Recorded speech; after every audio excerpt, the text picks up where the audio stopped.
The Independent has blamed Keir Starmer's complicity in Israel's genocide on, and I give you two guesses. That's right, Jeremy Corbyn. So political editor David Maddox wrote a piece about why Keir Starmer had taken so long to push back on Israel.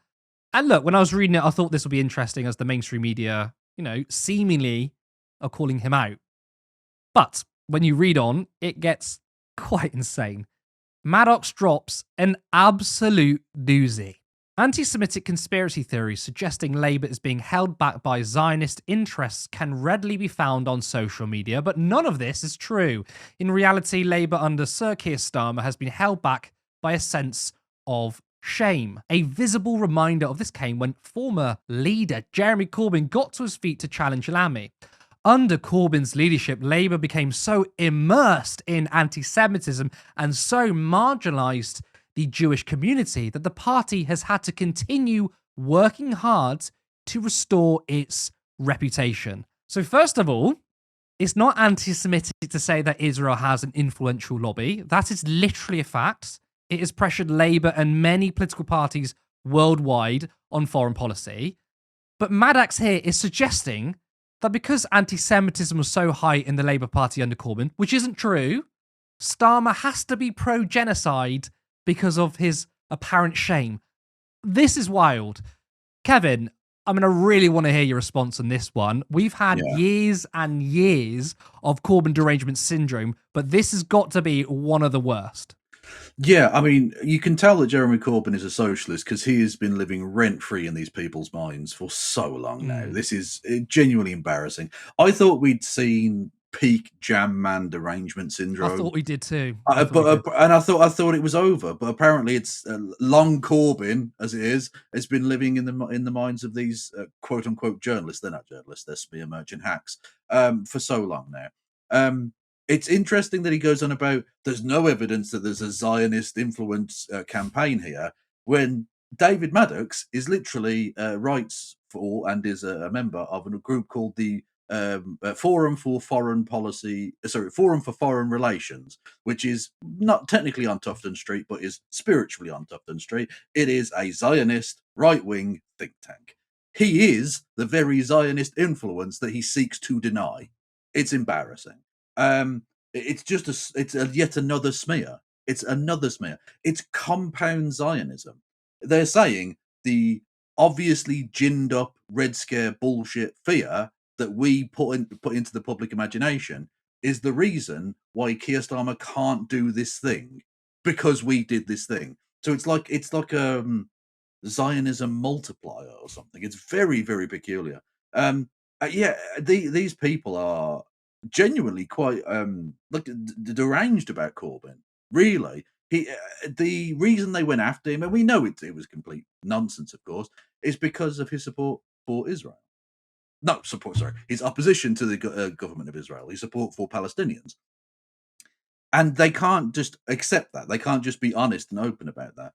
And so they have to lie like this. The reason, of course, the real reason why Keir Starmer supports Israel and will continue to support Israel is because he is a Zionist, beholden to Zionist interests. Both he and the Foreign Secretary David Lammy are members of the Labour Friends of Israel. I think there's about another half a dozen members of the current cabinet who are members or past members of the Labour Friends of Israel. He's doing Zionism because he's a Zionist. It's got nothing to do with Jeremy Corbyn. That's a complete lie. Look, if you really dissect that paragraph there, really think about it, you can see how insane it is, because even if you would accept the premise that anti-Semitism is really, really high under Jeremy Corbyn, you accept that premise, and then you also accept the premise that Keir Starmer goes, right, we need to build trust with the Jewish community. He's literally saying, right, so I'm going to support genocide because anti-Semitism was bad in the Labour Party. And this is me showing the commitment to Jewish people. So one, you're showing that, okay, Keir Starmer's a piece of shit because apparently you have to support genocide to show solidarity with the Jewish community. And number two, is fucking anti-Semitic by saying, actually, to show that you support the Jewish community, you need to conflate Judaism and Jewish people with Israel. Therefore, if you support genocide, you're on the side of Jewish people. Every faucet of that paragraph is giving me I've been left inside a basement for 6 months. I've been drip fed piss water, and I've been eating cheese and biscuits. And you've got, scribbles on the wall everywhere, and you've just lost your fucking mind. Yeah, no, it's genuinely very, very strange. It's not necessarily quite as bad as some of the other smears, like he was a Czechoslovak spy, or the fact that he wears a tie means he's ambitious and therefore he can't be prime minister. But this is definitely added into the pantheon of weird as hell Jeremy Corbyn derangement syndrome. And its illness. It's this is clearly one of the newer manifestations. It's very much the Omicron variant of Jeremy Corbyn derangement syndrome. And honestly, Maddox should be genuinely ashamed of himself. As Zionist lying bullshitters go, he is really up there. I mean, look, there's a reason why media trust from the people is at an all-time low. British media is one of the lowest in terms of the entire EU. It's because our media is absolutely insanely broken. And it's people like Maddox and it's people like The Independent who platform him. This is the reason why we hate the media. It's so broken because it's insane. Yeah. And we talk about fake news all the time. Yes, there has been a new abundance of really obvious fake media, which has come from sort of MAGA and the right wing. Absolutely. But fake news didn't start in 2016. Didn't start with Donald Trump. It's happened for decades.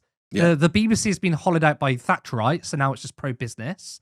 And you've got the corporate media, you've got the Independent, spouting shit like this. And this has been happening for decades. People hate the media, and they're right to. Yeah, the media has been consolidated into fewer and fewer hands, and therefore fewer and fewer interests get a voice, to the point where it's now just all exactly the same. They're all in absolute lockstep, and the British people can see that, and they don't like it. Support independent media. Support social justice that's there on social media. Thank you. Turn left.